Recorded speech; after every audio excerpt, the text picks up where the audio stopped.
be a busy Call this girl. meeting to order. Moment of silence, please.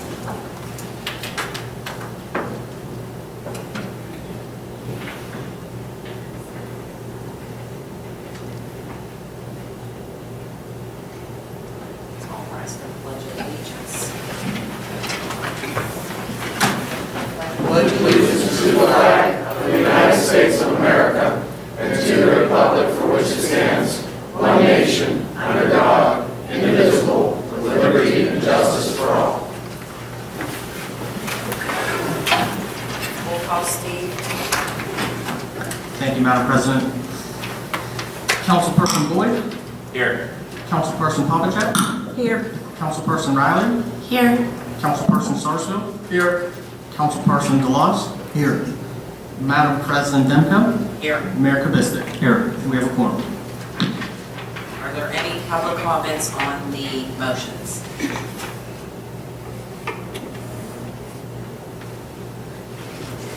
Okay, Mayor, would you like to? Thank you, Madam President. We have with us today a number of the individuals from Saint Peter and St. Paul Ukrainian Orthodox Church, and we are going to have a proclamation for them today. I don't know if anybody has ever been to the annual, and I'm going to try my best with this word because I was told by Michael Capelli that I need to make sure I do the correct pronunciation. So, Michael, you can correct me. Pasonka? Right. I've been practicing it, so I hope it's right. Thank you. So they have the annual Pasonka egg sale. It's actually Pasonka is egg, but it's a sale that where they, if you've ever seen them, they make these beautiful Easter eggs, and they call it egg writing. They call it right. They have writers that do this with wax. And Michael, do you want to stand up and explain the process a little bit and just? Yeah, I think it would be a good idea before we do the proclamation. So. Sure, it's an ancient art form. It's done with beeswax and dye. It's very similar to batiking, if you ever batik clothing or material, where the egg is put in successive baths of dye, and then beeswax is put on in very intricate designs. And then at the very end, you melt the wax off and the design underneath. It's an art form that's we know that's well over 2,000 years old in Ukraine. So the immigrants, when they came to this country, particularly this area, they kept the art form alive. And then my mother came about 50 years ago when she married my dad and said, hey, let's sell these things. We do it in Minneapolis. And 50 years later, we're still going strong, and it's become a big community event, actually. It's an absolutely wonderful event, and it draws people from all over. There's people I've met from different states sometimes at this thing. It's really neat. And I kind of debate on whether this is my favorite event or the cookie walk. The cookie walk's pretty good too. But I think it's this. This is my favorite event at your church. So at this time, I would like to have a proclamation for St. Peter and St. Paul Ukrainian Orthodox Church. And this is whereas St. Peter and St. Paul Ukrainian Orthodox Church is an active and vital member of the Carnegie community. And whereas in 1967, the UOL chapter formally launched the first Ukrainian Pasonka, close enough, okay, sale here in Carnegie under the direction of Beverly Capelli. And whereas St. Peter and St. Paul Ukrainian Orthodox Church's annual Pasonka and bake sale has become a popular Easter tradition that draws people to Carnegie from all over the region. And whereas the annual Pasonka sale has grown to include over 1,200 Ukrainian Pasonka, 300 specialty eggs, and the Ukrainian food and bake sale. Now therefore, I, Mayor Jack Kubistik, along with Borough Council, hereby proclaim April 9th, 2017 as St. Peter and St. Paul Ukrainian Orthodox Church's Pasonka Sale Day here in the Borough of Carnegie in honor of their 50th anniversary. May the sale have continued success for many years to come. And it's dated today, but the actual day will be the day of your sale. So let's first of all, let's give them a nice big round of applause.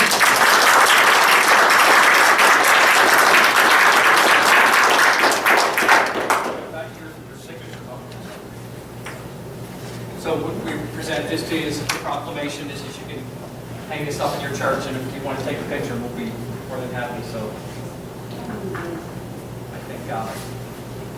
I think all the church members should be in.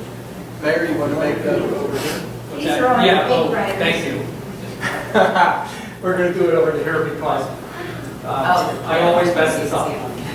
Our camera's over here, so, and what happens is. Rick wants to watch it again on television. people are watching, they want to see it. Thank you, Rick.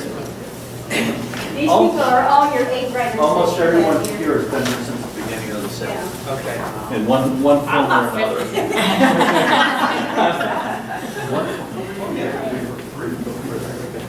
So you're this position. Yeah, this is better. Yeah. This is the founder of the sale.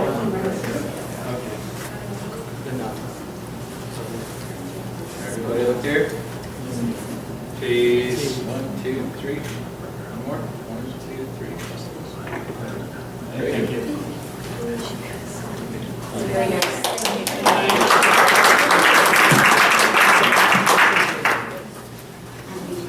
Oh my goodness, no way. Good genes right there. Thank you. But for fellow council members as well as members in the audience, I can add a little personal color behind the fine art that they performed.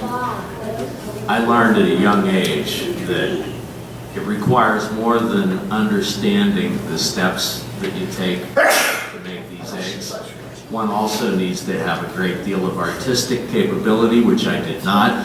So I retired at a very young age. I've still got a couple of my eggs, and they look nothing like the eggs that these folks produce. They're beautiful. Good for me. And for anybody interested, Michael, you have a workshop coming up, right? Or did it pass, was it passed? Saturday, April 1st, we have 2 workshops. Yeah. That's another one of the things we do is we teach the public, so that's been in 50 years as well. Right. Teaching people how to do this. Yeah, so they're actually it's hanging up downstairs, and if you contact the church or contact Michael, you can get in on the workshop letter. Thank you.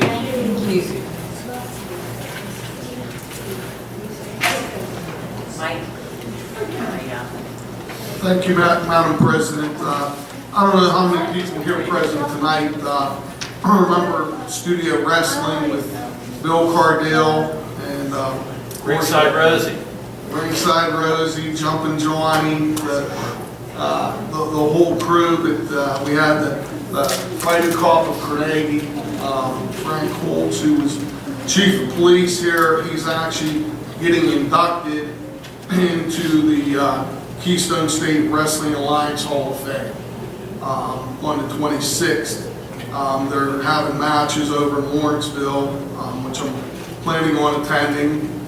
So, it's exciting because I remember as a kid, because my brother was very good friends with his eldest son. So, always got great tickets right there by the ring. And it was just, to me, today's wrestling isn't what it was then. I mean, it was, I know it's artificial, but these guys are talented, and they're all fit, and they really have strenuous workout habits and stuff like that. But tonight, council has a letter of recognition that I'll read, and also the mayor also has a letter from his office to read. So let me start with, whereas on this 13th day of March 2017, Borough of Carnegie recognizes Frank Holtz, the fighting cop of Carnegie, who will be inducted into the Keystone State Wrestling Alliance Hall of Fame on Saturday, March 25th. Whereas Frank Holtz was a laborer after graduating high school and worked alongside the future world wrestling champion, Bruno Sammartino. Sammartino encouraged Holtz to train and expand on his interest in working out. Whereas in 1963, Frank Holtz began his wrestling career in the city of Johnstown, Pennsylvania. On June 2nd, 1963, Holtz defeated German powerhouse Hans Morter, and the very next day defeated Bill Stoll in Pittsburgh Civic Arena. Frank Holtz's wrestling career would span 17 years. Whereas Frank Holtz began his career with the Carnegie Police Department on May 1st, 1965. Frank was promoted to the rank of sergeant on October 6, 1974. Whereas in 1980, Sergeant Frank Holtz was injured in the line of duty when his squad car was struck by a suspect driving a stolen automobile. His leg was crushed as a result of the accident, and his wrestling career came to an abrupt halt. Whereas on March 8, 1988, Frank Holtz was promoted to the rank of Chief of Police. He held this position until he retired on December 3, 1991.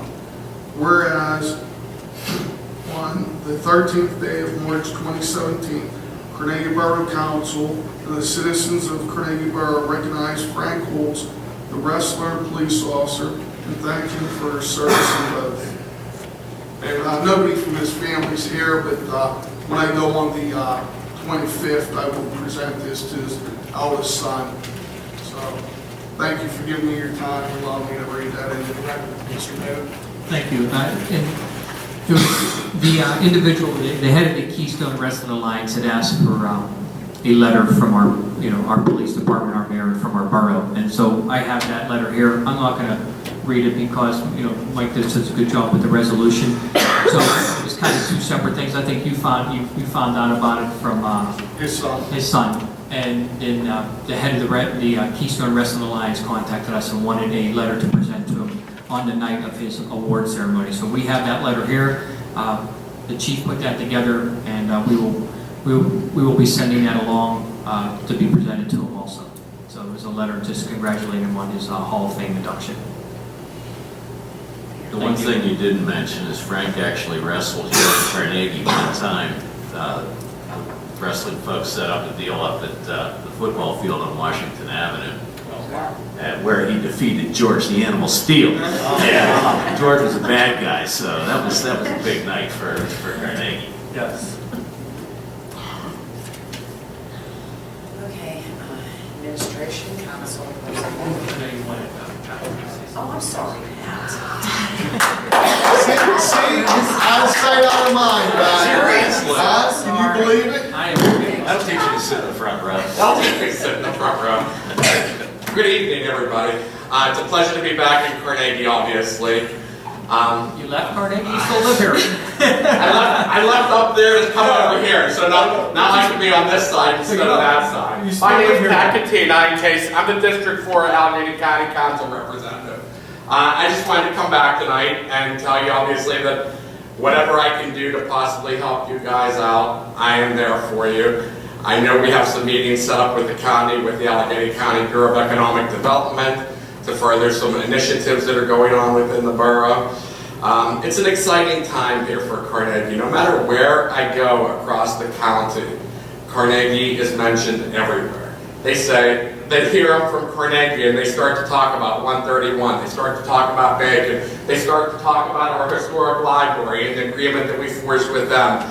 And these are people that, from, like I said, all over the county. State Senator Jay Costa came up to me out of the blue the other day and said, hey, I was on Washington Avenue and I made the left and went down to 131. It's amazing what you guys did down there. And he said, I haven't been there for 10 years. And it's really, truly amazing. And I think you guys all deserve a lot of credit for everything that's happened over the years. And here, it was really transformative is the best word to describe it. And that's what Rich tells me all the time. Carnegie's doing great, and whatever we can do to help them out moving forwards. I'm visiting, you guys will always have a special place in my heart, but obviously I'm visiting all of the communities in my district. You were actually the eighth community to be visited. I figured I might have some time with you guys. You guys didn't need to be first, since you just kicked me off like a month ago. So you're number 8, but I'm going around all of my communities. The other thing I felt that I should fairly share with you is, I'm taking it upon myself to meet with all of the department heads within Allegheny County, because I think it's very important for me to be an advocate for each and every one of you and all of the residents of the district, that I have a thorough working knowledge of each of the departments within Allegheny County. Because if I don't have that working knowledge, I can't be that advocate for you. And you obviously know, over the years, we've worked very hard in trying to get things done. It's my plan to work very hard for all of the municipalities in my district. I mean, I'm blessed because I'm in an exciting district. I'm in the airport corridor, which is basically primed for development at this point in time. And it's booming, it's open for business, and we're ready for businesses to come in and relocate here. And whatever I can do to help you guys in Carnegie, you have my full support. So thank you again, ladies and gentlemen. Good luck. Thanks, Matt.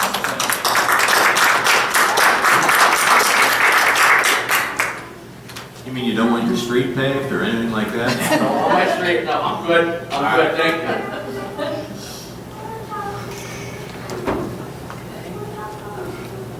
Councilperson Bode. Thank you, Council President.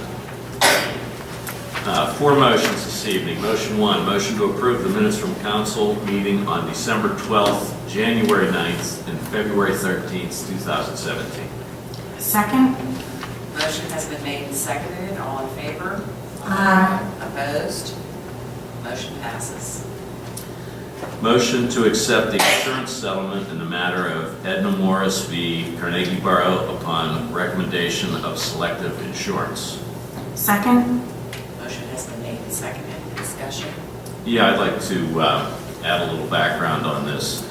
The settlement is in the amount of $69,000, of which $1,500 of that money is the judge's fee, because this was negotiated in court. The attorney fee is $27,700, and Ms. Morris would receive approximately $39,800. Rather, it's exactly $39,800, which is approximately the equivalent of 1 year's pay. Okay, motion has been made and seconded. Roll call vote, Steve. Hold on, I just want to correct one thing. Steve, Mr. Boyd, this wasn't negotiated in court.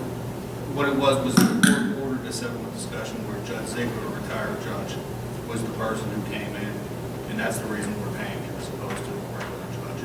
And also the insurance company is paying it, so I don't know. Correct. It's an insurance settlement. Councilperson Boyd, Yes. Councilperson Papachek, Yes. Councilperson Riley, Yes. Councilperson Sarsfield, Yes. Councilperson DeLoss, Yes. Madam President. Yes. Motion carries. Motion to accept the settlement agreement with Morgan Excavating LP for the 2016 Carnegie Park Storm and Sanitary Sewer Facilities Project, contract number 2016-03. Second? Motion has been made and seconded. All in favor? Aye. Opposed? Motion passes. Motion to authorize the borough manager to enter into an agreement with Pyrotechnico for the 2017 fireworks display to take place on July 3rd, 2017, in the amount of $5,775. Second? Comments?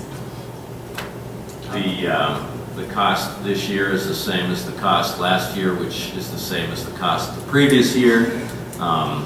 We think these folks do a great job for us. That we have a really nice fireworks display. If you've never taken the time to go there, the park is alive. It's just filled with people, and it's a great evening of good old-fashioned fireworks entertainment. Good food, too. We also have good food. All the concession booths will be open, and you can start by council people. Yeah. Motion has been made and seconded. Roll call, Steve. Councilperson Boyd, Yes. Councilperson Sarsfield, Yes. Councilperson Papachek, Yes. Councilperson Riley, Yes. Councilperson DeLoss, Yes. Madam President. Yes. Motion passes. Finance, Council, Person Polachek.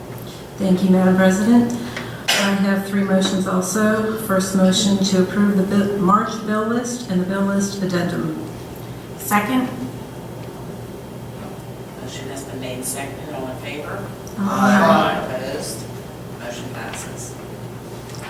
Second motion to approve the purchase/lease of a 2016 Ford Police Interceptor vehicle through the Shagcock Purchasing Alliance from Walton Wind Ford at a price of $28,863.64, including a 5-year, 100,000-mile premium care warranty. Second. Motion has been made and seconded. Any comments?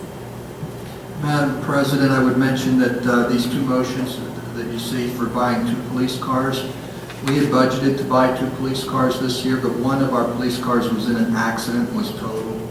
So one of these is actually coming out of our fund, our general fund, and the other is coming from the insurance settlement. So there'll be a difference in the budgetary impact to the benefit of the borough. Madam President, and just to clarify, these are both 2017 models as well.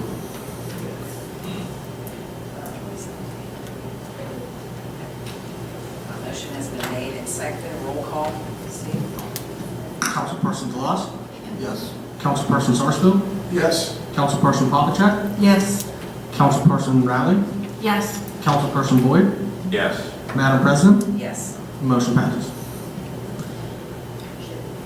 The last motion C, motion to approve the purchase/lease of a 2017 Ford Police Interceptor utility vehicle through the Shagcock Purchasing Alliance from Walton Wind Ford at a price of $32,501.32, including a 5-year, 100,000 premium care warranty. Second. Motion has been made and seconded. Roll call. Steve? Councilperson Boyd, Yes. Councilperson Sarsfield, Yes. Councilperson Riley, Yes. Councilperson DeLoss, Yes. Councilperson Papachek, Yes. Madam President, Yes. motion passes. Public Works Director. Thank you, Madam President.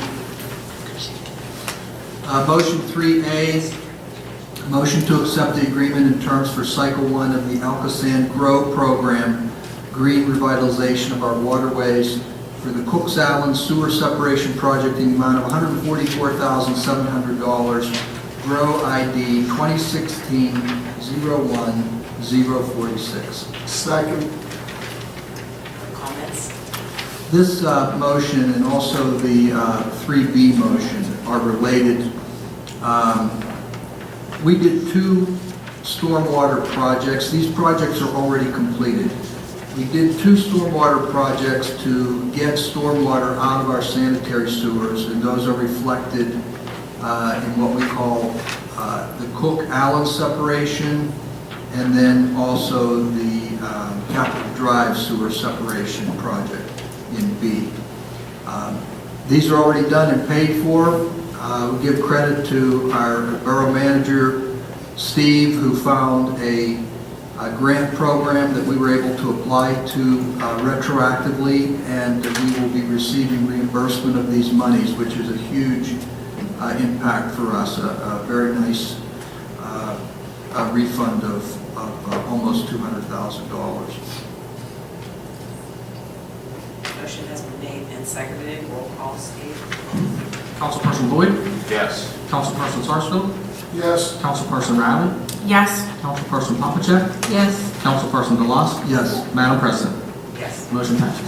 Motion 3B, a motion to accept the agreement in terms for Cycle 1 of the Alcoasand Grow Program, green revitalization of our waterways for the Capitol Drive Sewer Separation Project in the amount of $48,100, Grow ID 2016-01047. Comment? You're ready. Motion has been made and seconded. Roll call. Steve? Councilperson Boyd, Yes. Councilperson DeLoss, Yes. Councilperson Sarsfield, Yes. Councilperson Papachek, Yes. Councilperson Riley, Yes. Madam President, Yes. motion passes.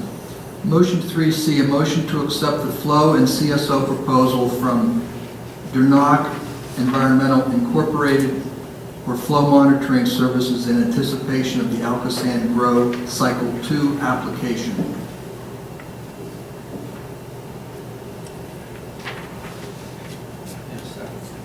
A second. Motion has been made and seconded. Roll call. I'm sorry. Thank you. All in favor? Oh, I'm sorry. Go ahead. This motion C is, you'll note it says cycle 2. So the next round of this grant program, we're going to be applying for more grant money for sewer separation projects.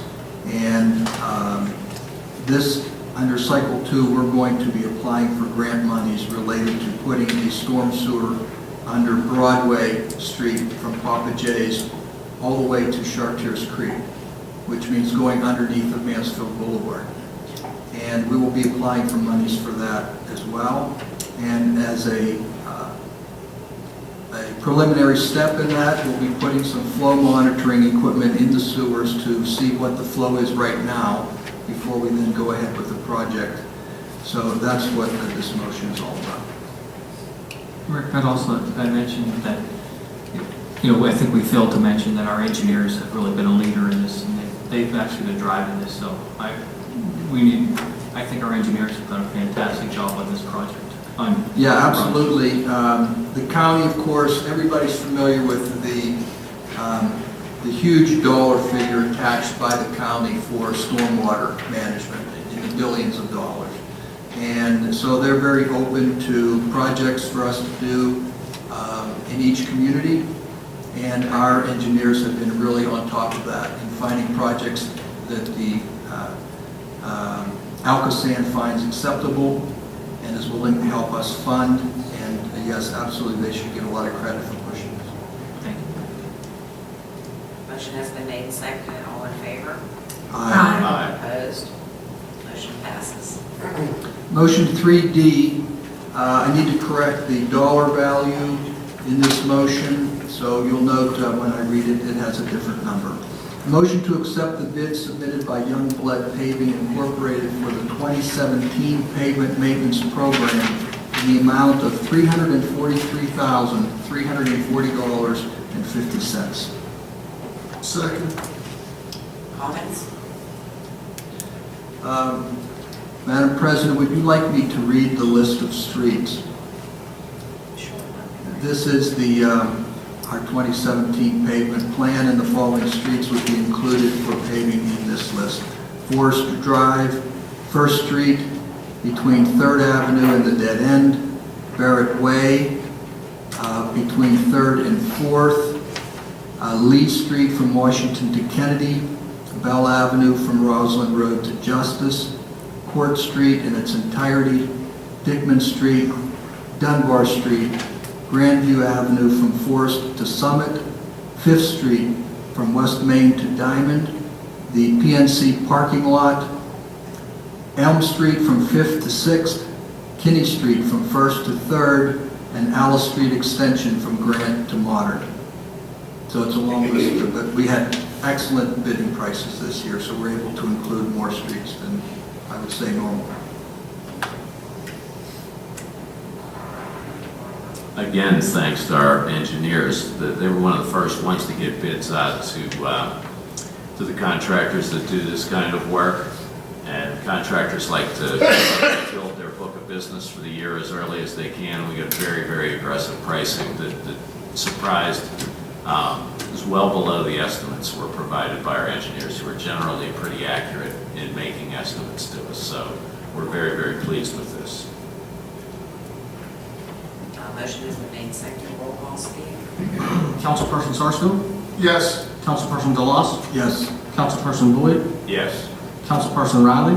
Yes. Councilperson Pavlicek? Yes. Madam President? Yes. Motion passes. Motion E, a motion to accept the bid submitted by R&B Contracting and Excavating for the Plum Street Stormwater Improvement Project in the amount of $167,220. Second. Yes, Madam President, the Plum Street for the entire length from Chestnut Street to Bouquet will get a storm a drain line dug in it, so we'll trench the entire length of the street. We'll put a storm in it, a storm pipe in it, and various inlets along the length of the street, and then paving to follow after that. An additional comment is that different from what has occurred and may frustrate folks from the past and what's currently going on Justice, this was done in conjunction with the water company putting in a brand new water line first. then we do our work, and then we pave the road, which is kind of the way you'd like to see things happen. And they generally, when they don't happen that way, there's nothing done on purpose, just doesn't happen to work out. But this time we got advance notice from the water company, which was very, very helpful. So in addition, because of an ordinance we passed last year, the water company will be providing the funding by way of a street, what was the ordinance called? Street opening ordinance. Yeah, the street opening ordinance that will basically fund the actual paving itself of the street after the work is done. So really all we're paying for is the storm sewer work, which is really how we designed the whole program to work. And again, credit goes to the engineers who helped design the ordinance that we passed to get funding back to the borough anytime any of the utilities open one of our streets. Okay, motion has been made and seconded. Roll call, Steve. Councilperson Boyd? Yes. Councilperson Riley? Yes. Councilperson Papachak? Yes. Councilperson DeLoss? Yes. Councilperson Sarsfield? Yes. Madam President? Yes. Motion passes. We're skipping.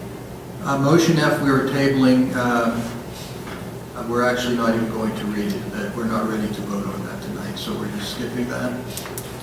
Motion G, motion to accept the resignation of Assistant Foreman Thomas Cranmer from the Department of Public Works effective Tuesday, March 14th, tomorrow, 2017. Second. Comments?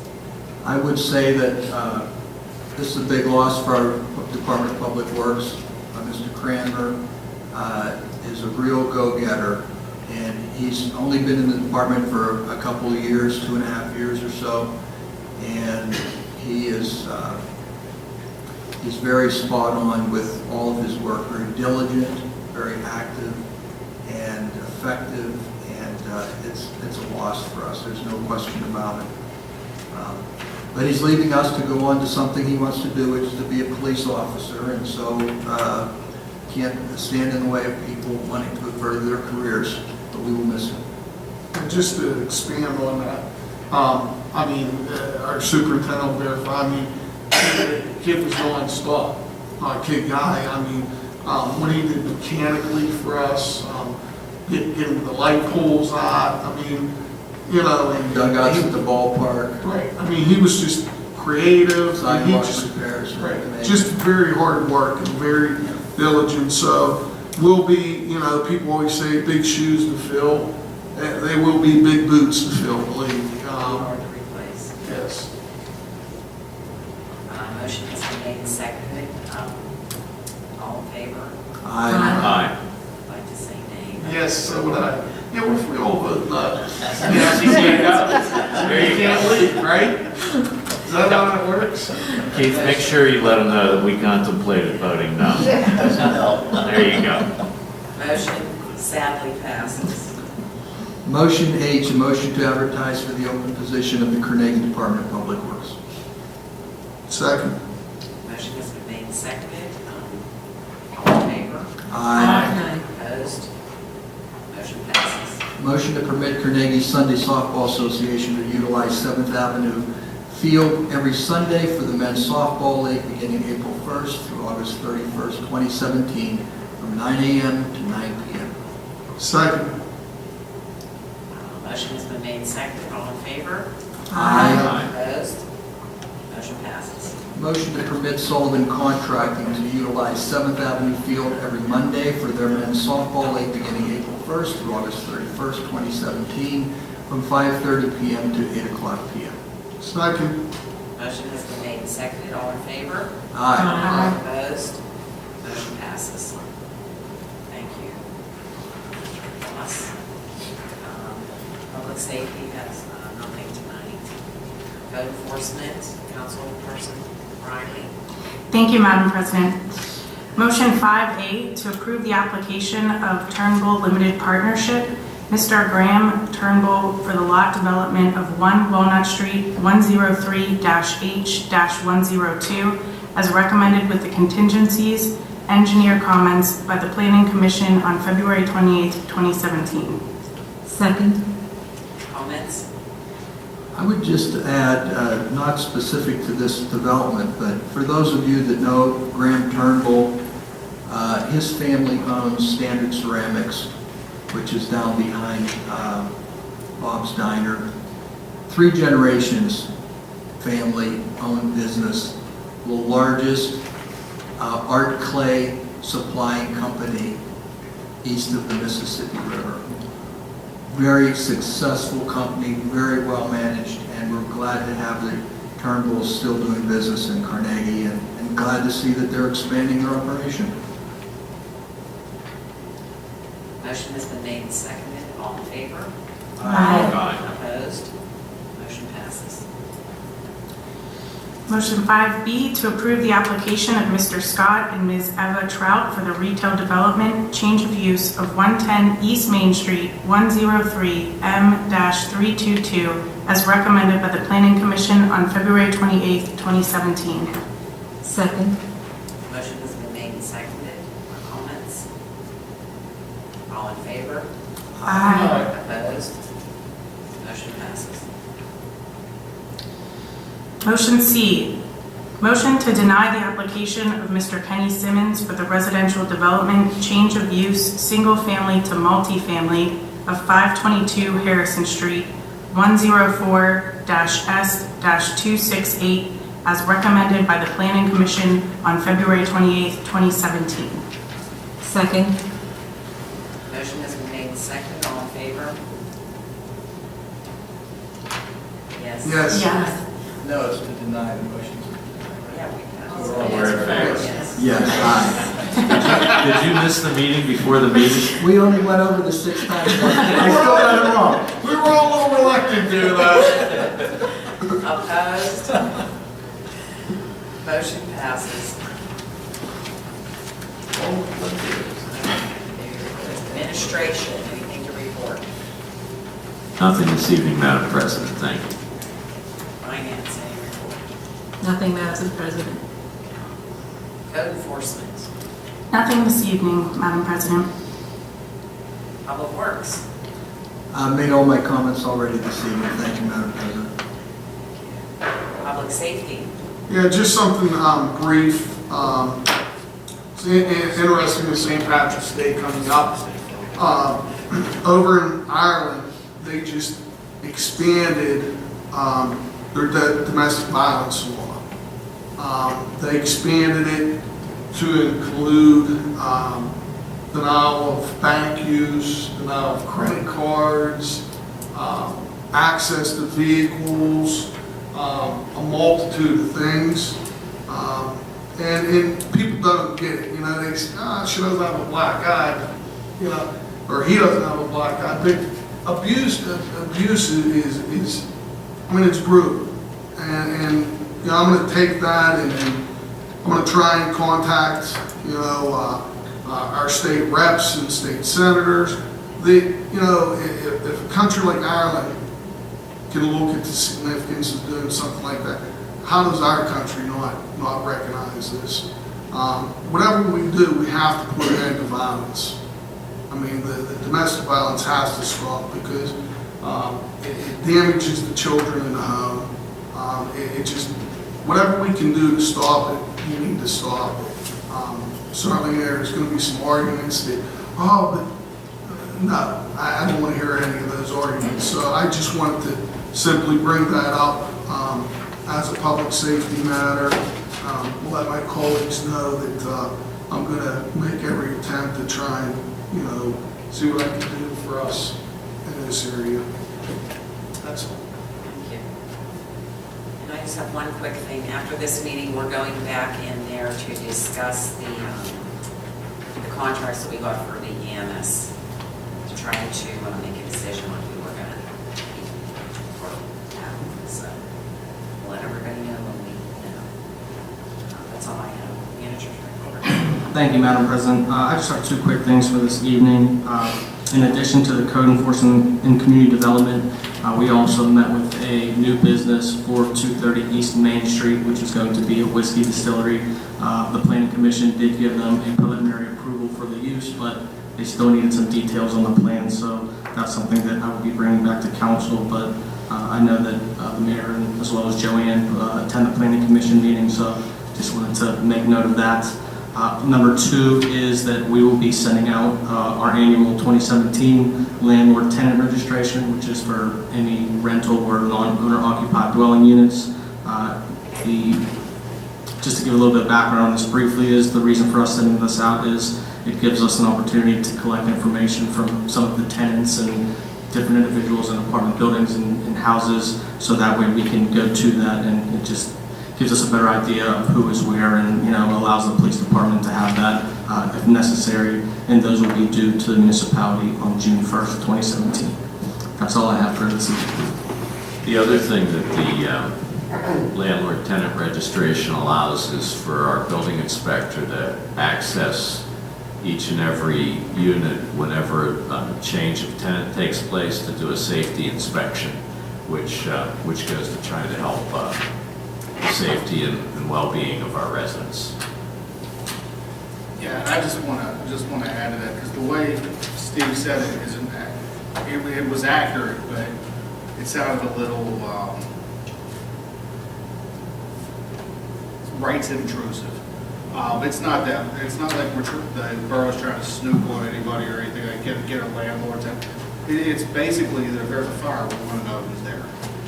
And that's what it was written for, that kind of thing. Like, yeah, it's so we know that we got people accounted for if there's an emergency or something like that. That's all it's really for. Thank you, Jim. Speaking of fire, Bill? See, Michael. I'm sorry. That's okay. We had 7 fire calls and 83 ambulance calls here in the borough of Carnegie. I'll make a comment on that. There's never been a single-digit fire month as long as I've been a firefighter. Right. I know my pager hasn't been going off very often. That's fantastic. Right, that's a good thing, right? Yeah. Yeah. Scott Township continues to be our ambulance provider until we do make a decision with what provider we're going with. Thank you, Madam President. As I said last month, we rolled out a new computer program. So for our monthly statistics, we have decided that with the new computer program that we will not be including some things that we included in the past. So they will be a little different. So you'll see the numbers seem a little lower, but that's because there's administrative issues that aren't included in the new computer program. So criminal arrests and citations were 11, parking tickets number 191, traffic citations 62, complaints and self-initiated activity numbered 760, and that's where some of the administrative issues would not be included. Some of the things that have happened recently, as you know, we've had a few issues. We've had a couple armed robberies in town. We still have an arrest warrant out for one of the individuals. To this day, we still don't have any resolution on that arrest warrant. We've been actively looking for them, not just us, but other departments too. We've had another, recently we've had an incident of vehicular damage that was reported to us. It happened last month where we had an individual who went through our town and through Scott Township and damaged a number of vehicles, everything from scratch vehicles to flat tires. We still don't have any leads on this individual, but our police are still reviewing tapes from all the areas that they can find tapes for, so we're Scott Township, but we don't have anything definitive yet. We designed a new police pamphlet. That police pamphlet is finished, even though I can't say it is done. We will be rolling out some coffee with our police department and utilizing this police pamphlet as a starting point to talk with the citizens from different areas of the community. So we will let you know more about those details coming up. I want to talk a little bit about radar.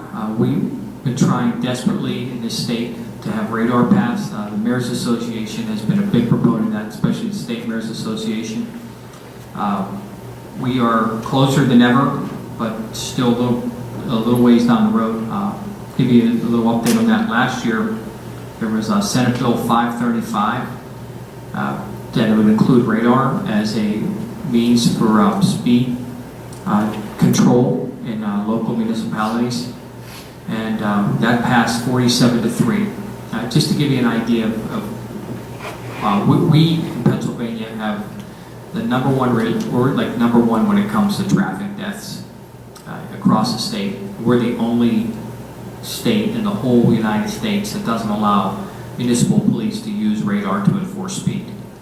And as many people know, in your communities, in our neighborhoods, in our streets, people are speeding everywhere. And the only system we use now is VASCAR.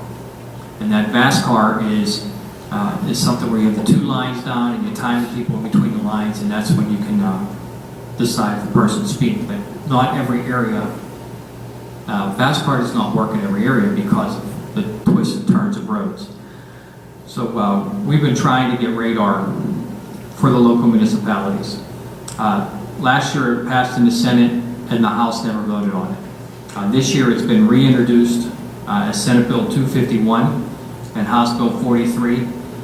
Some of the things that are in the bill is that there has to be signs indicating that your police department uses radar.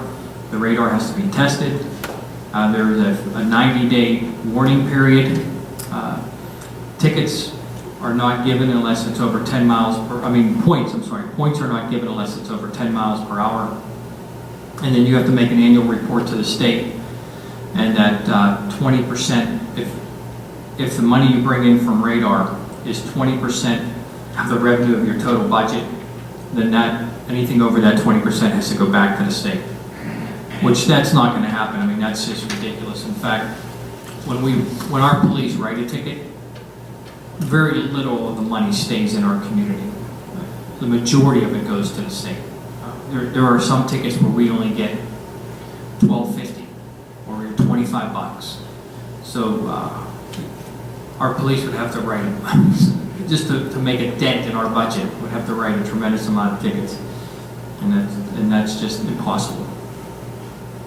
So at this point, I'll keep you abreast on what's happening with the radar. Hopefully, our state finally decides to join the other 49 and allow municipal officers to use radar. I think this is the year, though. I really do believe that. I'm going to look over at the chief because he's going to tell me it's not happening.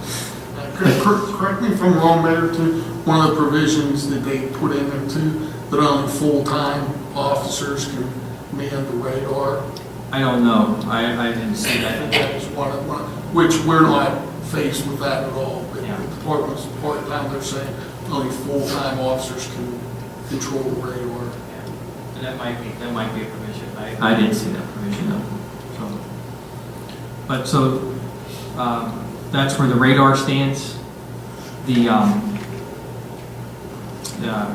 I'd like to talk a little bit about the landlord-tenant. We were talking about that. I just wanted to remind landlords it's very important to do your background checks.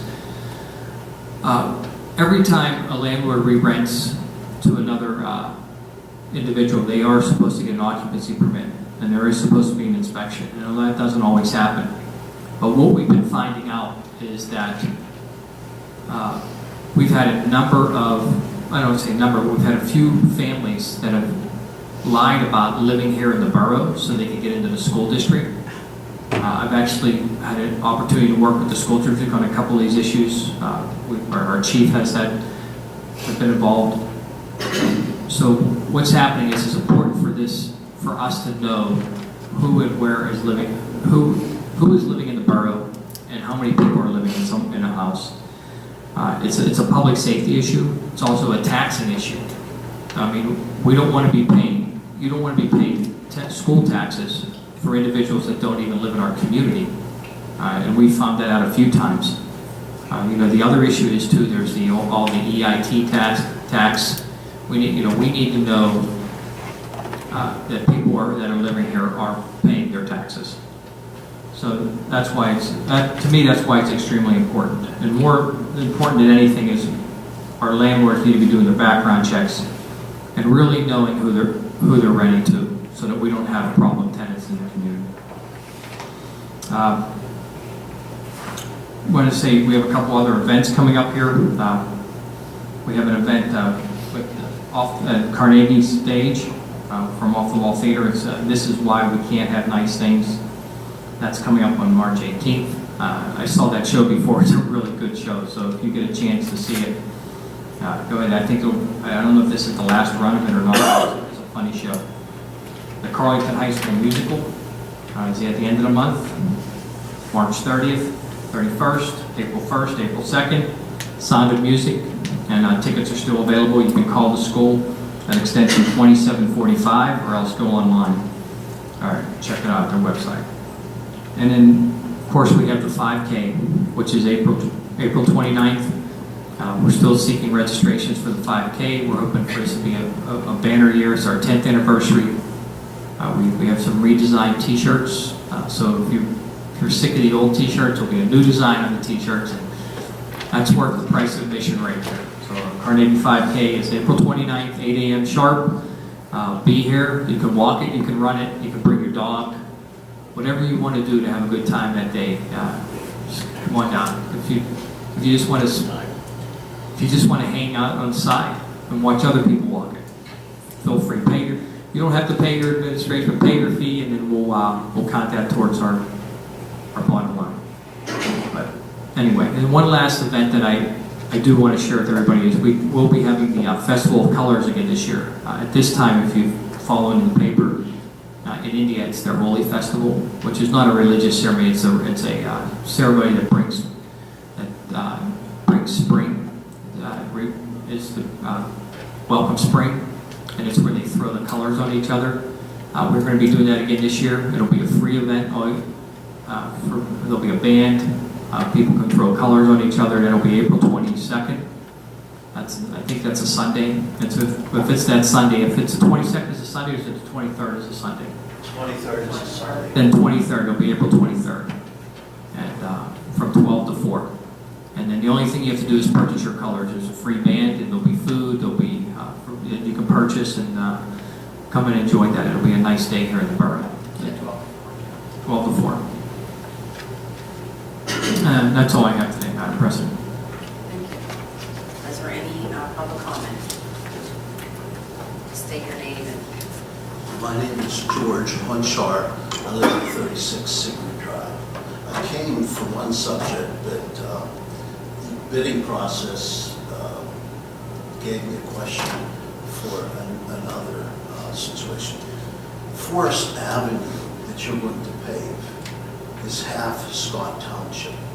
Do they reimburse us for any of that? Their Comcast trucks destroying that whole hill. Do they? We had been under the impression, George, for many years that the road being split down the middle meant that half of it was the responsibility of Scott Township and half was our responsibility. We recently found out by researching some records from many years ago that the state is reimbursing the Borough of Carnegie for the entire paving of the road. So it is our responsibility to pave the whole thing. But on the other hand, we'll get reimbursement. Yes.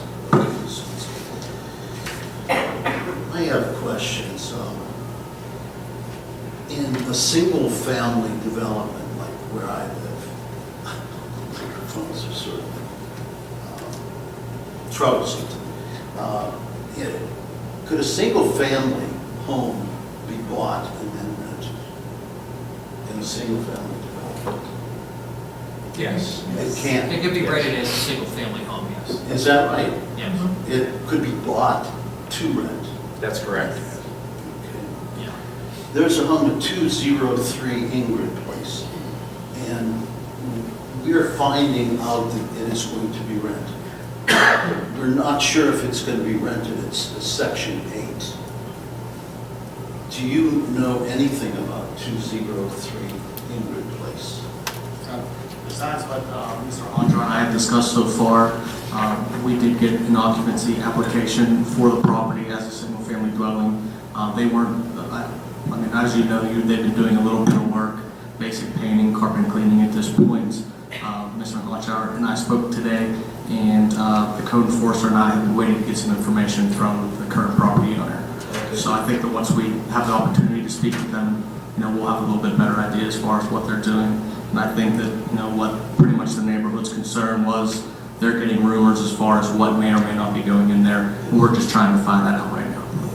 So did you say, Steve, that they asked for a variance? No, sir. They haven't? Correct. They just applied for their occupancy permit for any purchase of house. Okay. So what is the time frame from an occupancy permit to people moving in? It just depends. I mean, they could buy it and sit on it, or they could buy it and they could be in within the next 10 days, which is a typical time period. Okay. If it's 4 people, if it's 4 or 5 people, is that considered, surely that can't be considered a family? I would let the solicitor answer that question, Mr. Hunter. Well, a family, this isn't leaving the paper days back in the 50s. What constitutes a family? We have a definition of a family in our ordinances, but the courts have basically emasculated that, because what constitutes a family in 2017 isn't necessarily what constituted a family in 1950. Families take various different shapes, sizes, dynamics. Essentially, it's really not something that we can consider issuing an occupancy permit. So if it's 4 or 5 individuals that are unrelated, you would give them an occupancy? Certainly.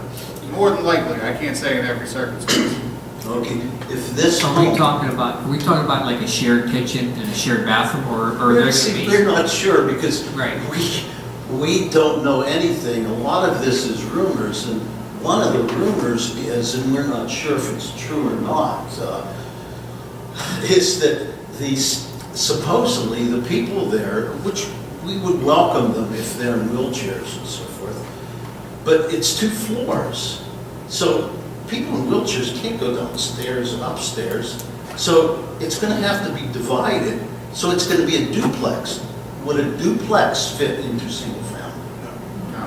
No. See, they can't take a single family home and make it into a duplex. They can't do that in your. Not without permission. We wouldn't know until we have the opportunity to do the inspection. Right. Okay. Do you have to? See, that's where our laws, Okay. that's where we can, if it's only in that area, that's behind the park, that's all R1, correct? Correct. Yes. Yes. And our R1 areas, they cannot do that. So if they're making, an additional residence in there, that's a whole different story, George, than just 3 or 4 people living in a home. It's 3 or 4 people can live in a home together, and that goes back to my. And that doesn't mean you have problems in your neighborhood. If you have a good landlord that has done their background checks, They could be the Right. best neighbors that we Right. could get. exactly, They're quiet and peaceful. or it could be, the landlord that's renting out to 4 college kids that want to party all the time, which could be just the opposite. And Sure. that's why we have our disruptive conduct reports. And if they start becoming disruptive, when our police visit them, if they actually bust them being disruptive, they'll get a disruptive conduct This report. first group is not going to be disruptive. Yeah. But it's our concern that, say for instance, this group that is going to be quiet, they've put in ramps for handicap, they'll probably be wonderful neighbors. But then what if, at this point, there are a lot of people that need that type of housing? What if that supply and demand changes so that they can fill it with people with disabilities, and they want to put people in that are on their way out of prisons or drug rehabilitation? What is our protection for the next group? I think that I can answer that a little bit, and Mr. Hall in charge of us talking and doing some research. The particular property owner who bought this house, they have, I believe, 2 or 3 other properties in Carnegie as well, and we've never had any issues with them. I think that they're all mainly focused towards, like you said, the physically disabled. did something to take care of these people. So I can't say for the future, but it seems like it's not towards that type of an individual, so to say. So what is the time frame? I would have to search to get a little more detail. Several years? Oh, most definitely, absolutely. Okay. So when you give this group a variance and there's a turnover, It's not a variance, it's I'm not sure there's, I don't think Occupancy. it's occupancy, okay, so there's this turnover, I assume that they'll have to have another occupancy permit, Yes. right?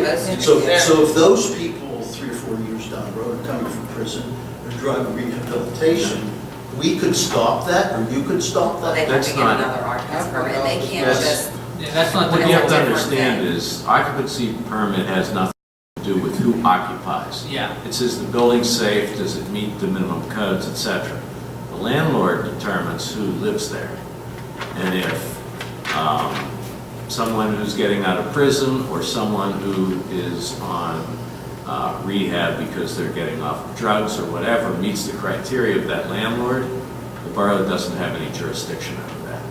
But if it's a halfway house, that is a different zone. That's a right, different, they- different. yeah, Tell me then, what is a halfway house? It's a rehabilitation facility for people who are mandated to stay.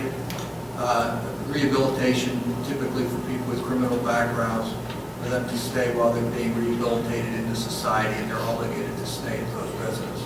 So I would assume, Richard, that in our neighborhood, a halfway house lot would not fit into single family, right? I don't have the zoning in front of me. Does anybody know the answer to that? I don't know the answer to it, but understand that there's a different set of requirements for that, and that's not, the borough doesn't view a single-family rental property as a business, where the type of property that you're talking about, a rehab facility, is a business within a residential neighborhood, and there's strict requirements, additional requirements over and above a single family that would need to be met for it to be permitted in a residential area. And we do have some experience with that, it's that type of housing in Craig.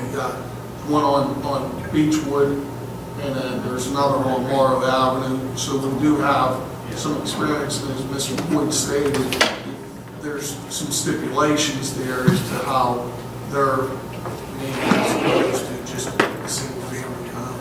So is this the 3 properties that Steve was talking about? No, Or is this no. completely different? Okay. So would Section 8 rental be acceptable? That, absolutely. You It can't make Absolutely. laws stop against that. keeping Section 8 out of any We area. would get sued by the federal government so quick it would make your head spin if we tried to keep that out. And do you know what Section 8 housing is? Section 8 is good. There's some wonderful people in Carnegie Towers. Absolutely wonderful. But Carnegie the thing Towers is, isn't Section 8. what? Carnegie Towers is not Section 8. Carnegie Towers is income dependent, tax credit, subsidized housing. It's not Section 8. It's not, wasn't Section it, 8's a totally different was program. it not once Section 8? Never Section 8? subsidized. It's subsidized housing, but it's not Section 8. Section 8 is where they write a check to the landlord, and it's a mixed-use facility where you go and rent an apartment, and the federal government writes a check to the landlord. Carnegie Towers, the federal government subsidized the mortgage to build it, and now there's tax credits against, it's a totally different program. Does this surprise you that Carnegie Towers is not Section 8? Any of you? The term Section 8 It is used, surprises me. the term Section 8 is used generically, George, to cover a lot of things, which is, it's a specific law. There's It's a other good law. There's other programs that also help, low-income people with housing. So Section 8 is one thing, and there's other laws, and I think they get kind of all lumped together. Okay. I have other neighbors here. Do you want to speak? Do you have any other questions? My only concern is that, I'm Sarah Ann Gamir, I live across from the 203, and my only concern is, it is zoned single family, and you know, I just want to know if you had went on and said it can only be single family, and I just need that. Yeah. Reassurance, you know. Single family, what single family means, like in the R1, that means if you go up on Beechwood, where they have some of these real beautiful houses that are just, a normal person couldn't afford to heat anymore. They build a separate wall, separate the upstairs from the downstairs with a total separate entrance. That then becomes a two-family house, okay? You can't do that in the R1 anymore. In the not too distant past, you could do that. The zoning was changed so that in the R1 you cannot do that anymore. So in this house, if they made a completely separate entrance to the downstairs and the upstairs and walled it off so you couldn't get internally from the downstairs to the upstairs, that would then become a duplex. At that point, it would not be permitted use in the R1 district. As it sits now the question, as it sits now, it is a single-family standalone house. The question is, what constitutes a family? Okay, when the ordinance was written, a family was generally a man, a mother, a father, 2.3 kids. 2017, not so much. It could be 2 mothers, 2 fathers, whatever. It could be, you know, it could be a wife and 2 husbands, a husband, 2 wives and kids. Let's go big thing. I totally understand. In Utah, it's not, what defines a single family in 2017 is kind of amorphous. It can be 5 unrelated people. It could be 5 unrelated people, not to mention if we're bringing in older people that have disabilities, and we're going to get discriminated charges if we try to keep them out. It's very amorphous. Basically, what we look at is, well, and if Terry's not here, so I'm going to speak for him, what I know Terry looks at is like if we had 15 people living in this house, that might be a problem. If it's 4 people, that's not really a problem. Yeah, I understand that entirely. I mean, as far as maybe taking it from single family to duplex, you know, how do you know that they didn't fly under the radar? I mean, we don't know the facts yet, obviously, but how We did hear rumors that something was told to us that that's what they did. They blocked the first floor from the second. Where, if you don't mind me asking, It's rumor, so we're not sure. how did this start in? I guess is it just going This is a around? ranch house. That would be really hard to do. Well, the thing is, it has a full basement, and it has an entrance in the basement. But there would be a separate kitchen. And there Well, would be a it could separate it could be bathroom, a shower. mother-in-law apartment. They redid the bathroom downstairs. It would be really difficult to do that in this house. And it would probably, right. We can send Terry up, take a look. He's already been there multiple times, and But he's not gone even in. inside? he just knows what they have done: painting, fix the restroom, clean the carpets. Yeah, I saw someone out there this last week, I guess, but he was just standing outside talking to someone, but. So, We just, as neighbors, we just really need to know. We appreciate the concern, and we'll do everything to make sure that they follow the zoning. Exactly, just to follow the law, like what do you do? And The rule for when you put a handicap ramp in, what's the rule for getting in the doorway? What's the width of the doorway getting into the house? That would be a question for Terry. Do you have, I guess, is there a particular reason why you're asking, sir, if you don't mind me asking? All right. I was just saying, I guess, what answer were you looking for? I mean, are you asking, like, if it would be a wheelchair? Handicap entrance, you had to have an opening 42 inches to get a wheelchair in.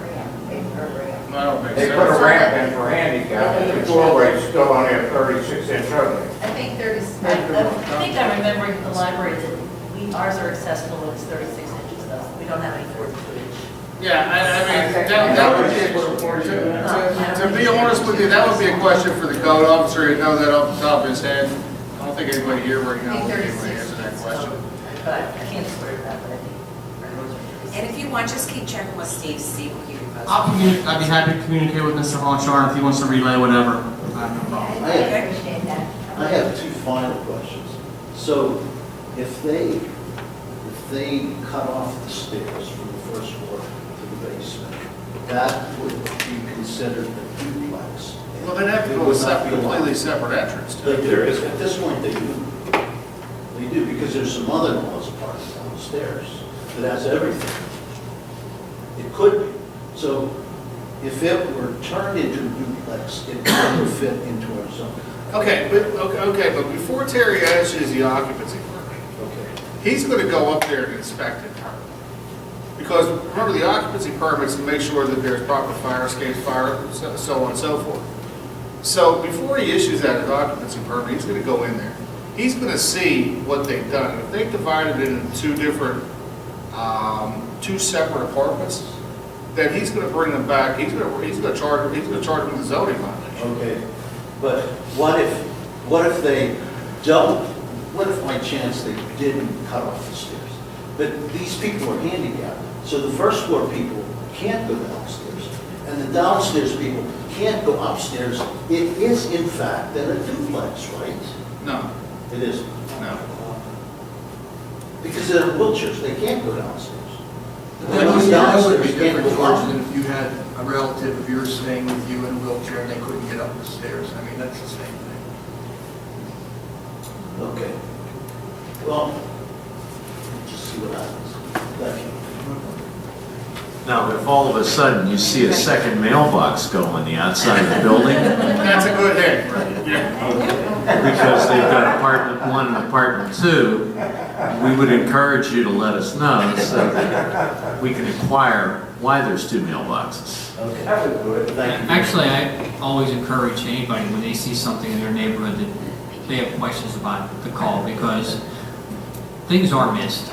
And if you don't call, and if you don't let us know, sometimes things fly in under the radar, and the next thing you know, we're asking, how did something get here? It's just, I don't want to sound highbrow, but we've lived in there 25 years. I have a security system that's never been used.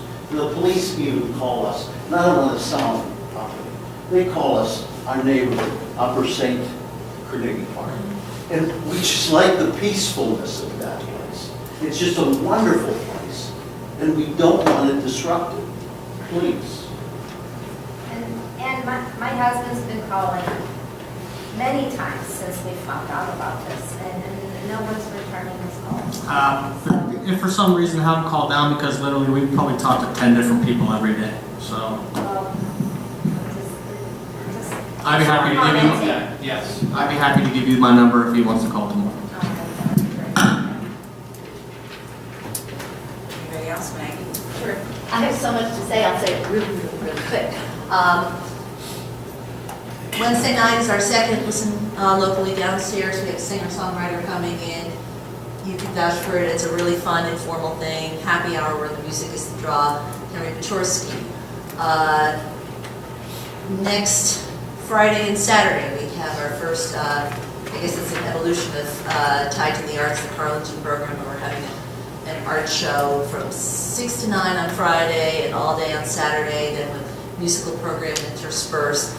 This is really important, putting the spotlight on the arts. They're always beleaguered in our public schools. It's one of the first things to go. And the teachers came to us saying, can we do it here in the library? And I'm expecting really fabulous things. So that's the 24th and the 25th. Friday and Saturday, free. March, yes. And come out for the teachers as much as the kids. I think they need to know that we care about what they're doing too. April 1st, the Early Mays, fabulous acoustic trio. They've won all sorts of national awards as one of the best acoustic groups out there. That's April 1st. And then April 2nd, it's our big, I think this is going to be an annual thing. It's an open house. We're showcasing all 3 floors, programming, studio, a jazz group, something like Lost. Yeah, I'm going to wrap up with that, yes, but no, a jazz group in the studio from Runnerdale. His name is Richard Laus, or L-A-U-S, from Runnerdale, RML or something. He'll be performing. Jeff Keenan will be doing characters. The SB Post will be open. There's going to be a big push with some of the Carleton kids of helping families at least get on the list for help with technology. That's what we learned on our surveys. A lot of them want help with that. And the thing that made it happen this day, which is making me tear out my hair, is that Rhythm and Blue, which is an 18-piece Air Force jazz band, will be performing at 3 o'clock in the Music Hall. It should be an amazing show. 2 vocalists, and than 16 instrumentalists. And I found out the Air Force alone has 10 bands, and every service has bands, so we can be doing this. I actually think a military band to celebrate the community might be a good tradition to start here in Carnegie. So I think I covered everything. Oh, no, totally forgot. This Saturday is our Civil War Symposium. That requires pre-registration, but it's a really important thing. People come from really a tri-state area to come, a full-day program with 4 scholars coming in talking about Civil War issues. So that's happening on Saturday. Anybody else? Okay, good and welfare. Do you have anything? Mike? Just wishing everybody a happy St. Patrick's Day. Some snow, I guess, is on its way, but happy spring, right? It's coming. And, you know, it's funny how we celebrate St. Patrick's Day here in America. You know, we take it into a drink fest, but it's amazing over in Ireland, all the people on St. Patrick's Day go to church. So, you know, maybe there's something to learn from Ireland, the domestic violence thing, the church thing. So, but anyway, enjoy your St. Patrick's Day. I will. So, thank you. Bill, do you have anything? I just wanted to, specifically for Maggie's reference, but for everybody, I gave council an update regarding a meeting I attended at the library very recently regarding Library Park. I don't know if everybody realizes this or not, but Maggie and her band of fundraisers are actively and successfully seeking funds to do you can't call it a renovation of the park because it really was never a park, but the transformation of the space between downtown Carnegie up to the library into an inviting space that welcomes folks from downtown and actually says, hey, why don't you come up here and check out our library, it's so beautiful. Or why don't you go down there and check out our town? There's a library. Everything is reciprocal, without question. It's very exciting plans. It's going to be a 2-phase project. Phase 1, knock on wood, funding not completely in place, notwithstanding the project will begin this summer, and the second phase of the project will be done next year, knock on wood yet again. Confidence is high, however, I can tell from the tone of the meeting and the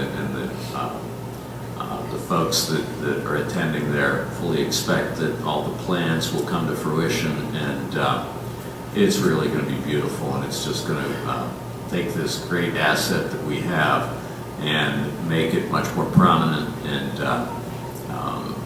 use the space that's available for more public good than is currently the situation that we have. So maybe more communication will be occurring between the borough and the library for sure, but Godspeed on your project. Thank you. And can I make one addendum, and I'm jumping ahead on this.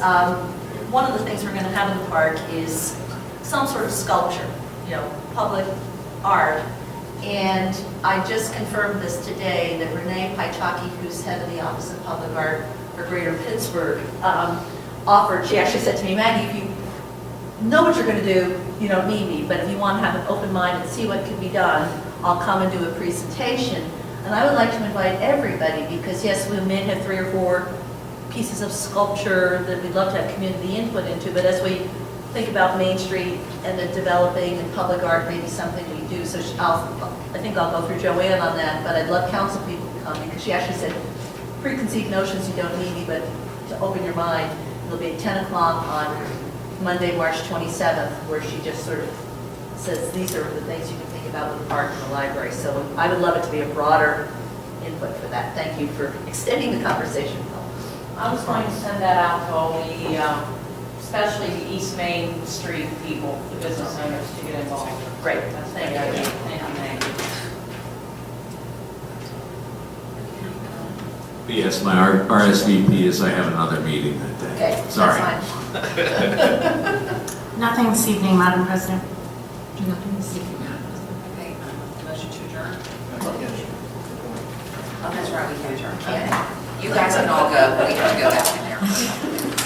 Thank you for coming.